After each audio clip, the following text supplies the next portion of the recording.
हाथ जोड़ के एक नया गीत और नई बात। क्या बात है नई? जब कभी तुम्हारे बच्चों का बुखार ना उतरे, बीमारी ना उतरे, इलाज करा के भी ठीक ना होवे, तो किसी तपस्वी महात्मा के चरणों का दर्शन करवा दो, सारा खेल खत्म हो जाता है। हारी बीमारी, दुख दर्द पीड़ा समाप्त हो जाती है। यह साइंस का प्रभाव है, पाखंड का प्रभाव नहीं है महाराज। हाँ, महात्मा की जो ऊर्जा है तुम्हारे बच्चे को प्राप्त हो जाती है, क्योंकि पानी हमेशा गड्ढे की ओर भागे। पानी किधर जाता है? हमेशा गड्ढे की तरह। बिना पंप के, बिना मोटर के पानी को दौड़ाना है तो पानी का रास्ता पानी के पात्र से नीचे की ओर होना चाहिए। अगर महात्मा से कम तपस्वी व्यक्ति उनका दर्शन करता है तो महात्मा की ऊर्जा अपने आप नमस्कार में प्रवेश हो जाती है। ऐसा मैं नहीं कह रहा हूं, ऋषि कहते हैं। ऋषि कहते हैं, क्या कहते हैं? अभिवादनस्य शीलस्य नित्यं वृद्धेस्पसेवन सत्यार्तस्य वर्धन्ते आयुर्विद्या यशो बलम।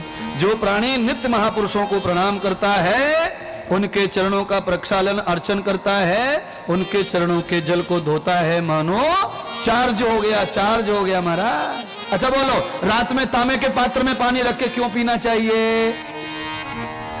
अगर तांबे के पात्र में पानी रख के चार्ज हो जाता है तो तपस्वी के चरणों को टच करके भी चार्ज हो जाता है, उसमें ऊर्जा प्रकट हो जाती है, पॉजिटिव थिंग्स आ जाते हैं महाराज। ये भी शास्त्र ही तो है। नमत्प्रपादोदक कर्दमानि न वेद शास्त्रो ध्वनि गर्जतानि समसानि पुल्यानि गृहाणितानि। कितना भी सोने चांदी मार्बल ग्रेनाइट लगाए हो बंगले में, पर जिस बंगले में स्वाहा की आवाज नहीं आई है, जिस बंगले में मंत्र का उच्चारण नहीं हुआ है, और जिस बंगले में किसी महापुरुष के चरणों को धोके कीच नहीं करवाई है, वो बंगला शमशान से ज्यादा कुछ भी नहीं है। शमशानि तुल्यानि गृहाणितानि न विप्रपादोदक कर्दमानि न वेद शास्त्रो ध्वनि गर्जतानि स्वाहा स्वधाकार विवर्जतानि शमशानि तुल्यानि गृहाणि। चरण धोने का क्या महत्व है? रामायण सुनो, तब केवट से पूछो जाके कि चरण धोने का क्या महत्व है। केवट ने राम को पूरा निचोड़ लिया महाराज चरणों से। क्या महत्व है चरणों का? ये तो केवट से पूछो, सुदामा से पूछो, हम क्या बताएं। जो जान गया वही तर गया, और जिसने इसे अंधविश्वास समझ लिया वो कभी तरने वाला नहीं है महाराज। है अंधविश्वास,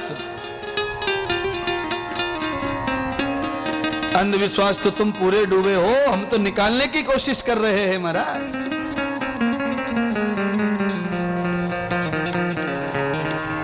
क्योंकि हाथ और पैर के नाखून में इलेक्ट्रॉनिक पावर होता है। कौन सा पावर? हाँ महाराज, ऐसे ऐसे इलेक्ट्रॉनिक पावर, ये घर्षण कर लो, ऐसे ऐसे घर्षण करो, ऐसे ऐसे घर्षण करने से इलेक्ट्रॉनिक पावर तेज हो जाता है, ऊर्जा चिंगारियां पैदा होने लगती हैं। और यहां पर तुम्हारे सिर के ऊपर जो बाल हैं उनके पॉइंट होते हैं नाखून के ऊपर, ये मांस जो है यहाँ पॉइंट होते हैं, ये पॉइंट जब ताजा हो जाते हैं, इनमें नया खून हो जाता है घस के, तो बालों की ऊर्जा प्राप्त होती है, सिर के बाल मजबूत हो जाते हैं महाराज। बोलिए, अब इतनी खोज कैसे करेंगे तुम तो खाली इतनी खोज करते हैं कि गुटखा अच्छा कौन सी दुकान पे मिलेगा, शराब की दुकान नई कहां खुली है, अंडा अब कौन सा आया नया कंपनी का, देसी का अंग्रेजी।